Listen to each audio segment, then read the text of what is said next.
Yeah. Yeah. This is gonna be disaster. Yeah. Yeah. Yo. This shit feel like I won't ever make it home.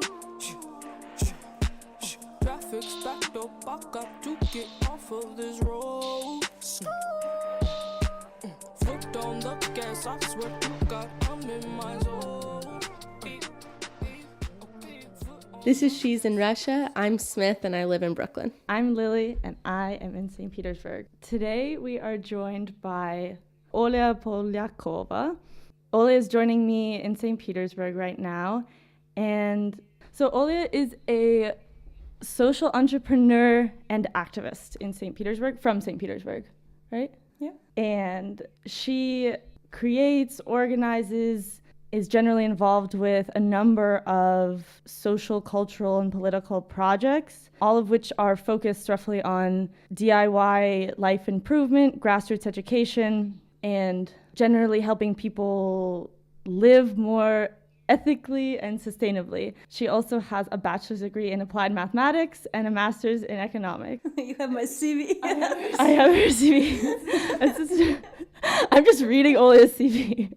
Which just a lot of, she's a very talented person, so I just wanted to get all of that in. That's it. Okay. Hi, Olya. Hi, how are you?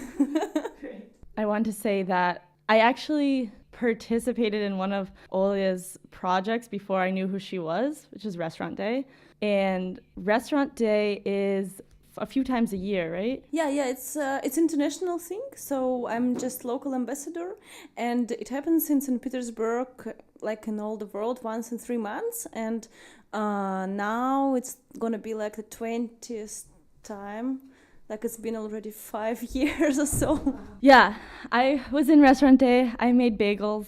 And I didn't know Olya at the time, but I didn't know she was the ambassador. But I really loved that event. Restaurant Day it's very cool. It's like pop-up restaurants all over the city. And yeah, it happens all over the world in different cities. Basically, one day anyone can open a restaurant, meaning you just like have a table and like sell food from it. And people like do that in sort of like all different levels, like from actual professional cooks to just like me literally making bagels in my kitchen and selling them. And then I think I can't remember exactly when I heard about you, but I feel like one of my friends showed me your Instagram or something and was like, this is a really cool person in the city.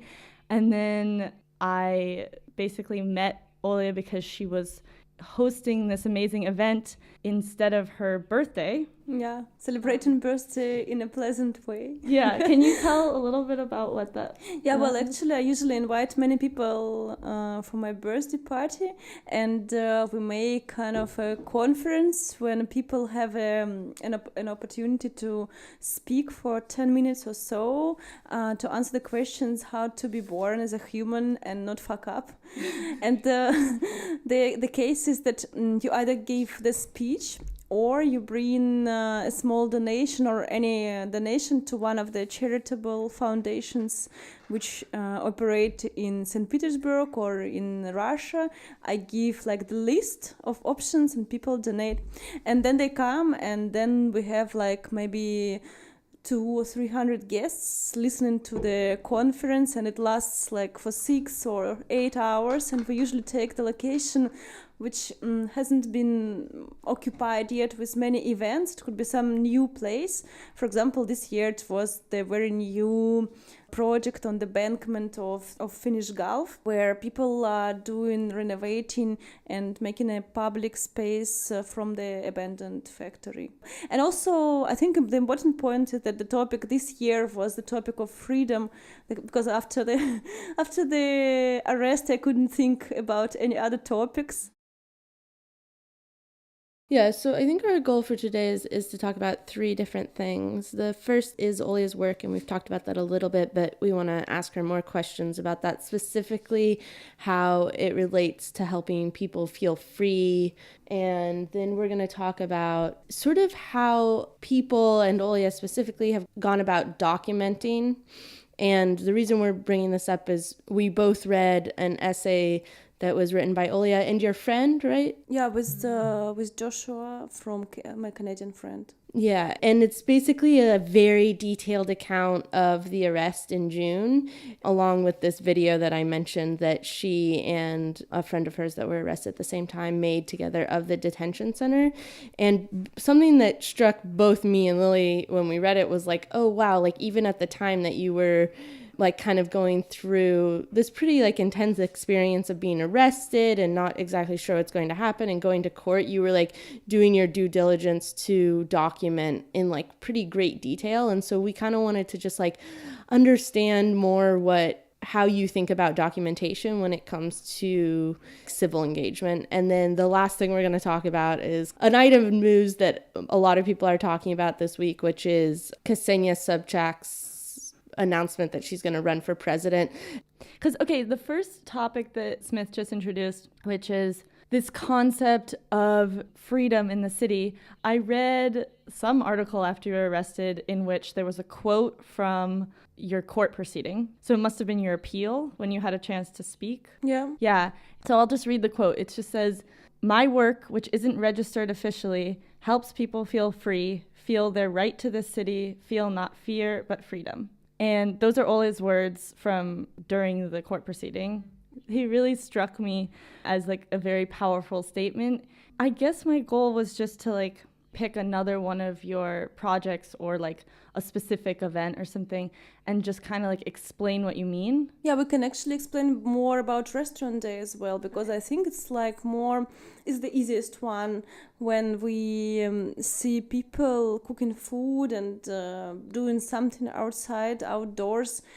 Sometimes, of course, the Restaurant Day engages people to do something inside in some friendly bars or in the cafes, but it often happens really outdoors, and there is no like permission for all restaurant days from the authorities. They actually don't know much about the event.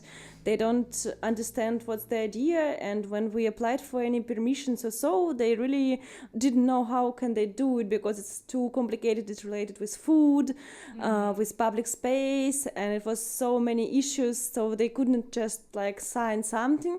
So we were thinking, how can we do it? And we were just thinking maybe we could just do it. We're not actually doing anything bad outside of the city. We just cook food. We are just like partying with random people who are coming around for the food. So it's not something which we actually should ask to be permitted. I mean, it is just something we should see as the opportunity to do really freely.